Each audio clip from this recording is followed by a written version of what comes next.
Waalaikumsalam warahmatullahi Selamat wabarakatuh. pagi Pak.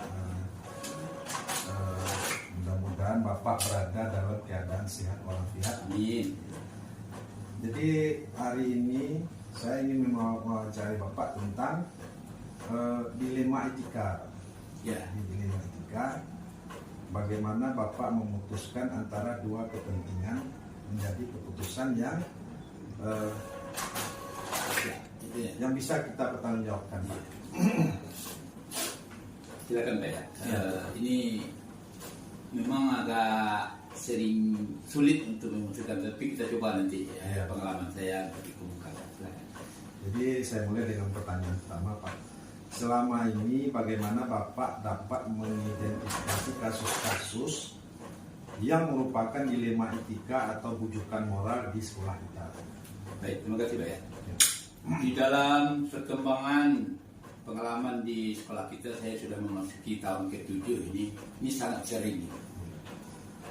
Sangat sering. Jadi di dalam hal ini untuk mengenalinya saya harus memulainya dengan mengenali nilai-nilainya dulu, dan kemudian yang mana yang saling bertentangan.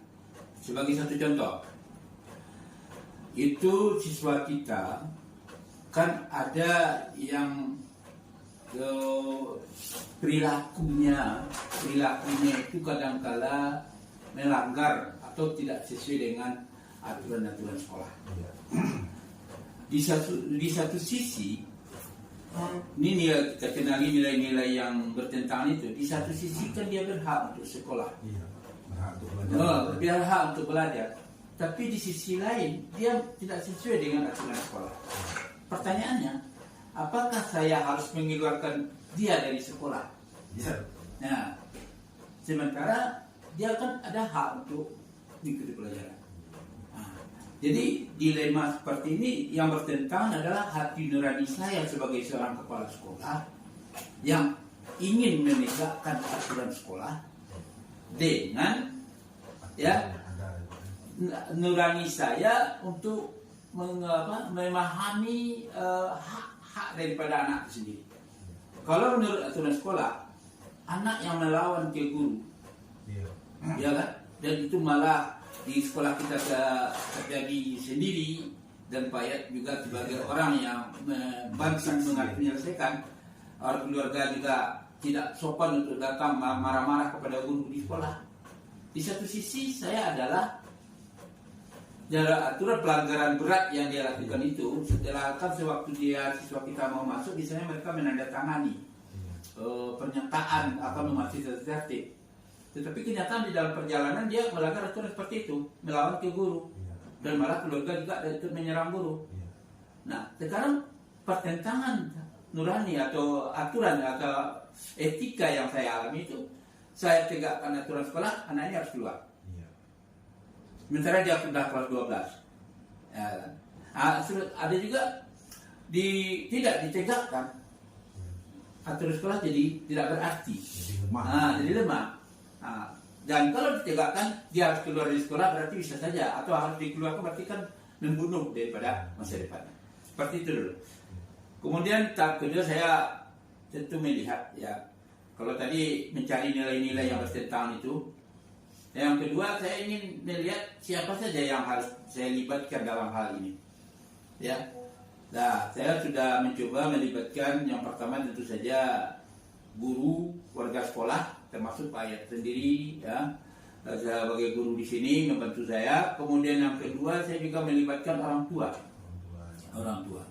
dan saya melakukan kerjasama dan memberikan bimbingan. Nah, jadi dari kondisi-kondisi seperti ini saya bisa menggali informasi, termasuk siswa yang bersangkutan dan juga guru yang bersangkutan. Jadi kita menggali apa sebenarnya inti permasalahan. Ternyata tujuan guru ini baik, tetapi bagi anak yang kebetulan anak memang kategori daripada berperilaku yang kurang baik, nah, tetapi saya juga sebagai kepala sekolah memang harus bagaimana memutuskannya. Nah, sehingga saya harus melibatkan orang tua, guru-guru yang bersangkutan, guru-guru lain, pembina OSIS, wakil kepala sekolah, nah gitu. Jadi masuk tokoh-tokoh masyarakat. Tokoh-tokoh masyarakat juga kita minta pendapatnya. Nah, kemudian saya mencoba mencari informasi, ya, mencari data dan fakta, ya, mana yang mendukung, mana yang tidak, gitu kan. Nah, di satu sisi waktu itu saya menemukan data dan fakta, kita tidak bisa menyalahkan sepenuhnya kepada murid. Iya. Dan juga saya juga menemukan data dan fakta murid ini memang juga punya kesalahan. Kelemahan, ya, Pak. Kesalahan. Jadi dilema seperti ini saya cuma mencoba untuk bagaimana saya mencari kebenarannya. Yang pertama terhadap guru, saya untuk mencari kebenarannya kepada guru, saya panggil guru yang bersangkutan, saya tanya adalah kronologisnya, dan kemudian guru itu memang ya mengakui dia untuk bahwa dia memang emosi sekali karena dia anak ini tidak patuh. Tapi di sisi lain karena dia emosi seperti itu, dia memang ada gitu kan tindakan yang mungkin di luar yang seharusnya tidak dilakukan, dan itu diakui oleh yang bersangkutan. Jadi saya sudah dapat kebenaran. Kemudian sebaliknya kepada siswa, saya juga panggil dia dengan orang tua. Dari hasil diskusi saya dengan siswa dan orang tua, ternyata siswa memang menyadari bahwa dia salah, bahwa dia tahu bahwa itu aturan sekolah tidak boleh main HP di dalam proses pembelajaran. Dia minta maaf, ya, dan orang tua juga minta saya untuk tidak mengeluarkannya dari sekolah dan berjanji akan menjaga dan lebih bekerja sama lagi kepada dengan pihak sekolah. Nah, dari dua kebenaran itu saya uji dengan menginterogasi kedua belah pihak. Kemudian saya berdiskusi dengan wakil, ya. Kemudian juga memberikan informasi kepada guru bagaimana keputusan itu dilakukan. Nah, tadi saya melakukan suatu solusi. Prinsip solusi yang saya lakukan itu sebenarnya adalah bagaimana bisa saya lahirkan keputusan sebijak-bijaknya, sehingga keputusannya adalah siswa ini memang diberi skorsing, ya, diberi skorsing lebih kurang 1 minggu. Saya sengaja mengatakan kepada orang tuanya untuk bisa dia merenung dan melakukan refleksi diri, ya, apa tindakan yang telah dia lakukan. Dan kemudian juga kepada guru yang bersangkutan saya juga memberikan ajaran dan permintaannya untuk sementara dia tidak masuk dulu di kelas itu, dan itu saya juga penuhi. Jadi ini dua hal yang harus saya lakukan untuk kebijakan untuk tentang tadi dilema dia tadi. Kemudian dari hasil saya melakukan investigasi dan membuat keputusan tadi, sehingga saya rasakan memang ada pihak-pihak yang mungkin tidak setuju dengan keputusan, ya, seperti guru pada umumnya menganggap itu sudah perbuatan atau pelanggaran yang luar biasa karena memang di aturan sekolah seperti itu.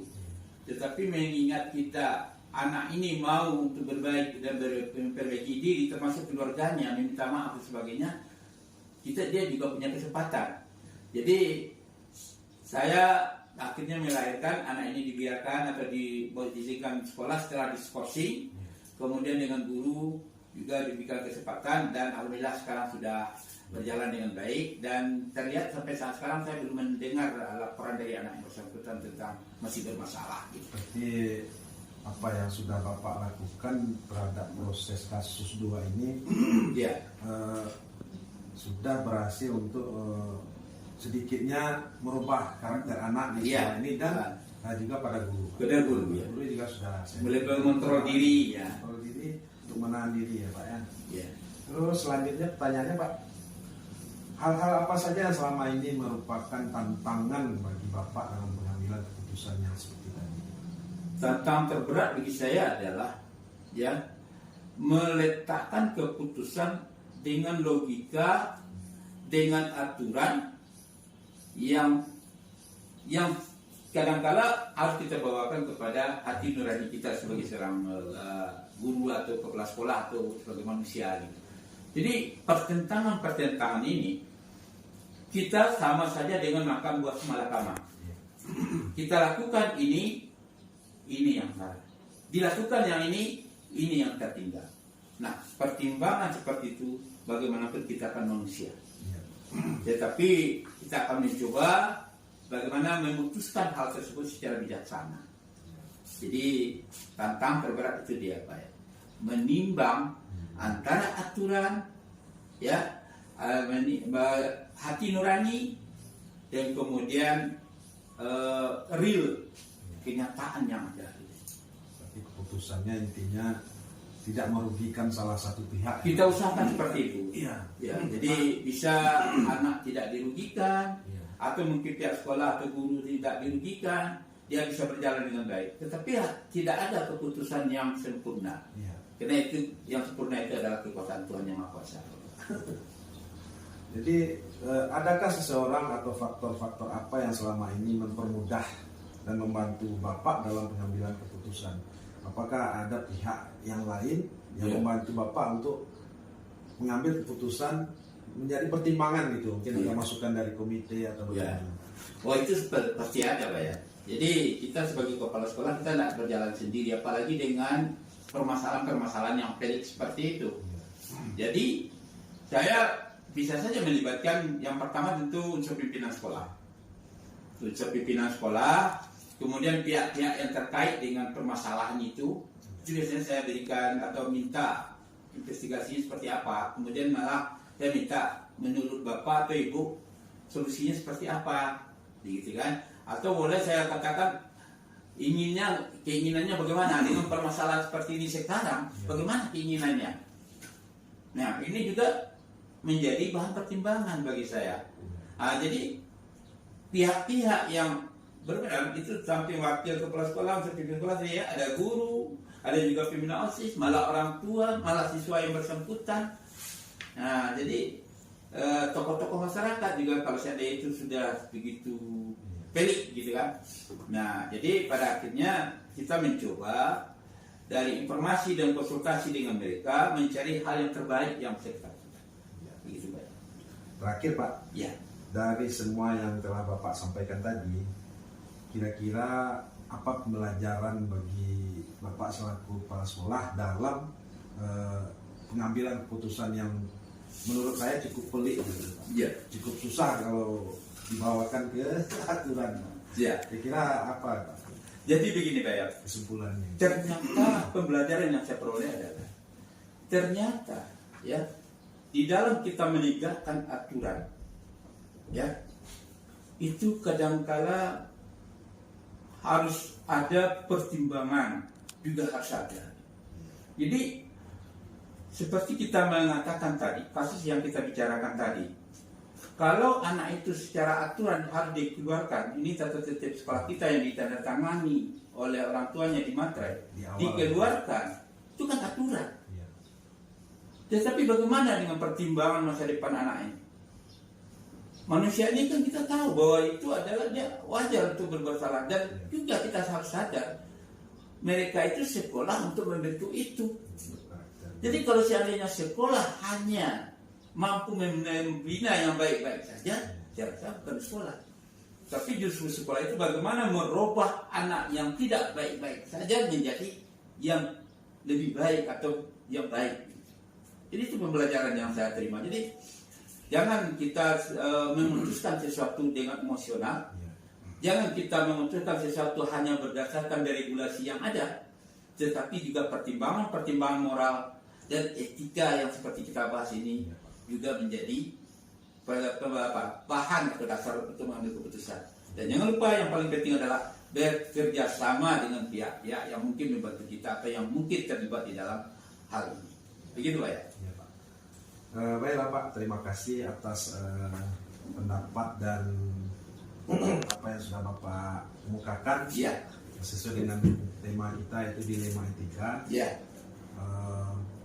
Mungkin ini jadi pembelajaran juga bagi saya nanti dalam program Guru Bergerak ini Pak. Ya, mudah-mudahan Pak ya, sukses. amin Pak, terima kasih. Mudah-mudahan sekolah kita ke depannya dengan adanya cara-cara yang Bapak lakukan ini menjadi lebih baik lagi. Amin. Nah, terima kasih atas waktunya Pak. Ya, sama-sama, Pak. Assalamualaikum Pak. Waalaikumsalam warahmatullahi wabarakatuh. Assalamualaikum warahmatullahi wabarakatuh. Assalamualaikum Bu Wat. Waalaikumsalam warahmatullahi wabarakatuh. Selamat siang Bu Wat. Semoga Bu Wat berada dalam keadaan sehat walafiat. Begini Bu Wat, hari ini saya ingin mewawancarai Bu Wat selaku Wakil Kepala Bidang Kesiswaan. Ya, Apakah Bu Wat bersedia? bersedia Terima Pak Yat. kasih atas waktunya Bu Wat. Saya ingin menanyakan banyak hal-hal yang ingin ditanyakan seputar permasalahan-permasalahan yang ada pada siswa kita di sekolah ini. Pertama saya ingin bertanya tentang bagaimana selama ini Ibu dapat mengidentifikasi kasus-kasus yang dihadapi. Seperti misalnya contohnya kasus keterlambatan siswa, kasus cabut. Bagaimana cara Ibu mengetahuinya? Yang pertama mungkin untuk kasus-kasus yang seperti itu, kan siswa kita ada yang sering cabut, yang lompat pagar gitu. Iya. Kita kan punya tim kita itu ada dari siswa OSIS, Iya. dan juga ada tim dari pembina OSIS, kemudian juga dari BK, Iya. kemudian tim gerakan disiplin sekolah. Jadi sebelum kita mengkasuskan atau memfinalkan kasus seorang siswa, berarti kita mengambil data dari orang-orang yang ini gitu. Atau mungkin juga bisa jadi laporan dari guru bidang studi atau laporan dari wali kelasnya gitu ya. Sehingga semua data yang kita ambil baru nanti siswa ini kita proses. Ya. Berarti ada tim dan ada laporan dari Iya. guru mapel beserta guru-guru yang Lain. ya guru lain, masuk juga di sana pembina OSIS ya Bu. Iya, wali kelas. Terus dalam mengambil keputusan terhadap permasalahan-permasalahan siswa tersebut, misalnya ada dua kepentingan. Anak ini harus kita hukum, sementara anak ini berhak juga mendapatkan pelajaran di sini. Bagaimana sikap Ibu sebagai pengambil keputusan tentang kasus ini? Ya, sebelum kita apakan ya, yang jelas kalau kita mengambil keputusan untuk hukuman seorang anak, berarti kita memang betul-betul jelas anak ini memang bersalah atau belum. Nah, itu penting harus kita ambil pertama dulu. Kenapa? Kita harus mengkaji, kita tidak bisa menerima informasi dari satu pihak saja. Berarti kita pantau, mungkin kalau misalnya ada kasus yang bisa kita lihat dari CCTV, kita lihat di CCTV kalau pemantauannya di situ, atau mungkin dari saksi-saksi yang ada. Karena di tata tertib yang kita buat itu harus ada saksi, harus ada bukti. Setelah itu dapat bagi kita itu udah final memang betul-betul dia bersalah, baru nanti kita musyawarahkan dengan unsur pimpinan dan kepala sekolah kebijakan apa yang harus kita ambil untuk keputusan untuk menghukum atau memberi sanksi tentang anak ini. Biasanya kalau kita mengambil keputusan, biasa kita mengambil dengan cara bijak, mana yang tidak terlalu nanti membuat anak kita terbebani atau anak kita menjadi mentalnya kena dengan sanksi yang kita berikan. Nah, itu mungkin. Selanjutnya Bu, selama ini menurut Ibu apa hal-hal yang paling efektif dalam pengambilan keputusan tersebut? Maksudnya untuk mengambil keputusan dari kasus-kasus anak ini, kira-kira menurut pendapat Ibu bagaimana efektifnya supaya anak ini tidak terulang lagi?